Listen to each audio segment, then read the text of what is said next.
that is my son Jonathan sitting in the back. We're going for a drive. Welcome to the channel. If you're returning, thank you so much. I appreciate you. And if you're new, welcome. Welcome to this channel. This channel is everything about life, excluding murder cases. Murder cases are for my other YouTube channel. No murder or crime on this channel. Okay, everything else. Trigger warning, I do have some female gynecological stuff to talk about. I know there's a couple of men that subscribe to this channel. So again, gentlemen, you can skip this part, or if you're interested, you know, maybe you have a wife or girlfriend or daughter or somebody going through this kind of stuff, it may help you. It may help you to understand them and what happens in these situations. So I just wanted to update you on my biopsy on my cervix. I don't have the results back yet, so I'll let you know when I get the results. But the main thing I wanted to talk about in regards to this biopsy is the lack of preparedness, the lack of information received before the procedure. Like I said, this was my second one, so I knew that I should take some painkiller before the appointment, because, you know, they are taking little snips of yourself out of your body with no anesthesia. I know it sounds awful, and it's gross to think about. It just, I don't know, this time it just really upset me. Let me turn that radio down. So I had the procedure. Chase, my husband, was there with me holding my hands. Now, this is Chase. Ooh, wow, ooh, lots of blood. You know, he's making all of these faces, Chase. He was making all these faces, and I'm like, okay, that is not helping me at all. I had to turn away from him. Because I'm like, ugh. So, and my butt was so tense. I could feel it. Just like, you know, it was just stressful. It's stressful, and I'm not making a bigger deal out of it than it really is. But could we get some freaking support? Could we get some knowledge and inside detail information before us women have this stuff done to us? You know, it was a doctor I'd never seen before. I don't care, honestly. I don't care who does it. And there was nothing wrong with her, except she gave me way too much information. She's like, okay, now I'm going to scrape you. I'm going to go in right now, and now I'm going to do the scraping. Oh my God, please, for the love of God, do not say things like that in front of me while you're inside my body, please. That was so upsetting to me, but I held it together. I held it all together until she left the room. And then I'm like, I'm going to throw up. I told my husband, I'm like, I feel like I'm going to pass out. I need to lay on the floor. I'm not sure what's happening. You know, I've been alone for the last 20 years before I met my husband. I didn't have any support. I never had anyone to come and hold my hand. My own family would leave me in the hospital and not even come visit me when I was having different surgeries and stuff. No one ever came. No one from work, no one from home. I've always been alone. So, and fine. So, you know, it's like now I have a husband who's very supportive and loving and caring and, you know, everything good. But it's like, I can't take it anymore. I can't take things anymore. And that kind of bothers me, because it's like, I'm a tough person. I've been through some really hard things. I have been held captive. I've been a hostage before. Yes, it's true. I've had a gun pointed in my face on more than one occasion throughout my lifetime. That is true. And it's like, why is my anxiety playing up like this? You know, at the dental office, I could kind of justify the dental experience because of my abuse I've had at the dental office. So that's not too surprising for me. But now to have this trigger me, it's like, Audrey, give yourself a break. You know, this is something. It's, you know, you're having this procedure done. A lot of people would, you know, be upset during the procedure, or maybe not even go to the procedure. So, I mean, I'm trying to give myself credit where credit's due, but I'm also trying to figure out, what is the change in me? What is going on with me that I am not handling things the way I normally have been throughout my life? Well, I came across, I saw a video from a therapist on YouTube. I'll put a picture of her here, and I'll put a link to her channel down below. She's amazing. She's really amazing. If you have time to get to know somebody else on YouTube, other than me, of course, have a look at Emma's channel. She's really helpful.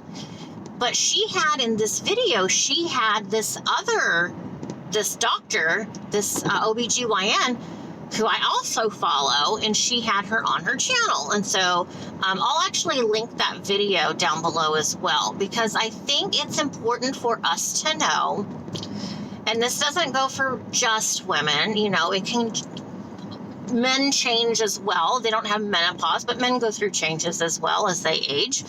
Our bodies don't present the same as they maybe once did. So my anxiety, my panic attacks, my depression, I have seen a change. It is presenting in a different way. And this is a problem that I had from when I first started menopause. I told my doctor, my regular doctor, I need the HRT, the hormone replacement therapy. I need the HRT because my mental health is suffering. I can't take it. My doctor said, get some more antidepressants. No, thank you. No, no, I want to face the problem I'm having, not the secondary problem that I'm having. So anyway, so Emma and Dr. Haber talk about a lot of really, really important mental health things that happen to women before, during, and after menopause. And, you know, menopause, perimenopause starts as early as in your 30s. That's why, you know, they consider a pregnancy over the age 35 geriatric, meaning old people. So I'm like, I really got something out of that video with Emma and Dr. Haver, because it's like, that is what I'm saying. That is what I'm experiencing. I'm experiencing my anxiety in a different way now. It is definitely, I am having more anticipatory anxiety, meaning I'm nervous beforehand. I'm nervous just thinking about it. I'm stressed weeks before the appointment. So I'm mulling it over and stuff like that, because up to now, it's like, and I try and still do this now, but this is what I do. Okay, if I have something I don't want to do and I know I have to do it, it's like, don't think about it. Literally, do not think about it. You know you have to do it. It's booked. You've done whatever you needed to before the appointment happens, and you're prepared. Okay, so let it go. You know the date. Don't let it ruin today, tomorrow, and the next day. Don't do that. And that's really hard. That's been a real struggle for me, is to not let future events upset me every single day of my life. Like when I was going through divorce number 2 and divorce number 3, to be specific. You know, you have to go to court a lot. And it's like, I would just make myself so sick because I knew I had to go to court. Even if court was in 2 months, I would be sick for those 2 months. And it was exhausting. And I don't want to be exhausted anymore. So I quit it. I got over it. You know, it's just not worth it. And it's like, F him, I don't care, you know. But I think it's important for women to realize that this is a thing, you know. I mean, luckily my husband and I are very similar. We share a lot of the same emotional triggers and stuff. So he understands me and he knows how to respond to me when I'm kind of not freaking out, but when I'm upset. And he was really good at the doctor. He's like, you know what? This is your anxiety. You're fine. The procedure's over. Take some breaths. Stay in here as long as you need to. If you want to lay down, let's lay you down. You know, if you want to put your head between your knees, don't worry about anyone coming in. This is your time right now in this doctor's office room. So we got to give ourselves a break. And one thing I'm learning currently is I'm not dying. I am not actively dying, because one thing with menopause is you get heart palpitations. You get a whole list of new things that happen to you. And no one talks about it. No one talks about it at all. So we go through freaking out like, oh my God, this is it. I know, this is it. All right, sorry about that. I had a call from Hubby. Yeah, so I feel like the doctor's office really should have prepared me better. They didn't mention anything about taking Tylenol or ibuprofen prior to my appointment, which, as I said, I knew to do that ahead of time. Maybe that's logical for most people, but yeah, it's not always. So, but in general, I think women's health care in this area, this specialty, that needs to be talked about more and not brushed under the rug. And please, I already take enough medication. Don't be trying to shove other additional antidepressants down my throat for a woman's issue. Let's face the real issue, and that is the menopause mental health crisis. It's real. So I'm not saying you should be afraid. Just be educated, be informed. Understand when it happens to you that you're not going to die, because like they said in the video, menopause is more than having hot flashes and not having a period anymore. It's way more than that. They used to call it the change of life back in the early days, and I think that's more accurate for, it's a better description of what really we go through. So I'll let you know when the results come back. Like I said, I think it's fine. And when she was in there, she's like, I don't see anything, but of course everything has to be put under a microscope. She said, you are tilted, which I knew I was tilted down there. I have a tipped uterus, and I guess my cervix is tipped as well. So whatever, it's fine. I feel okay. Okay, everyone, we're back in the kitchen. I apologize that the dishwasher is on. I'm so sorry. Didn't plan that very well. It is time for a new recipe. It's time for a new recipe! Okay, so today's recipe I got on Instagram. I'll put a little picture of it here. It is basically a Brussels sprout salad, but it's not really salad. Again, I kind of changed things up to fit what I like to eat. So this does have the Brussels sprouts. This has garbanzo beans. I'm putting mandarin oranges in here because I don't like grapes. I have a tough time chewing and swallowing grapes, I know. Also throwing in some sunflower seeds afterwards. Pretty simple. I'm going to put the whole recipe down below in the description box.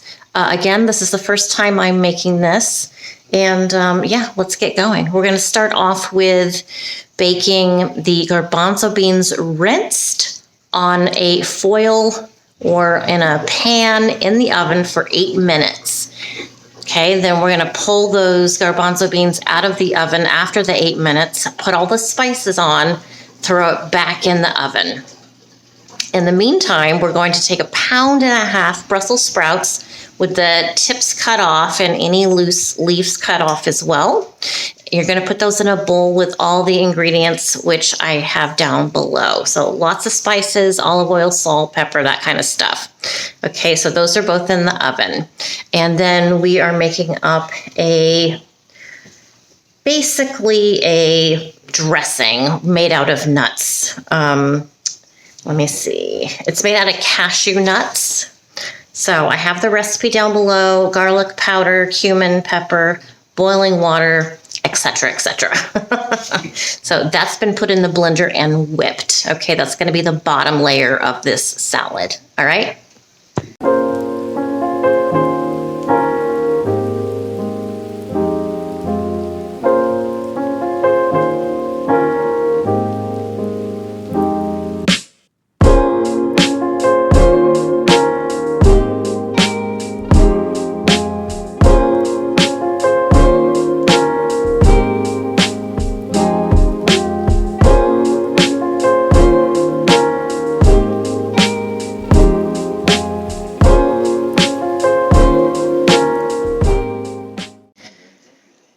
You guys, I did a taste test. I plated up the food. It's fantastic. I love it.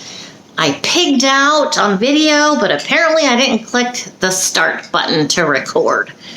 But what do you think, hubby? Hello? I'm not fucking involved.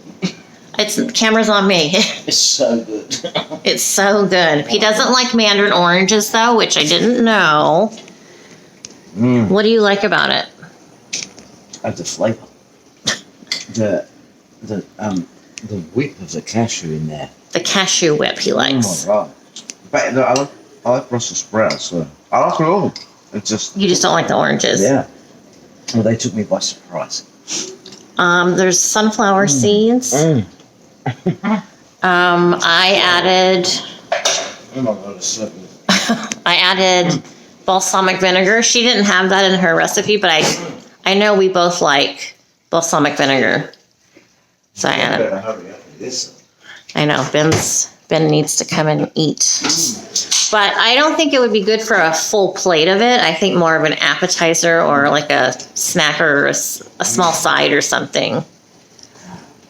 What do you think? How would you serve that if it was in a restaurant?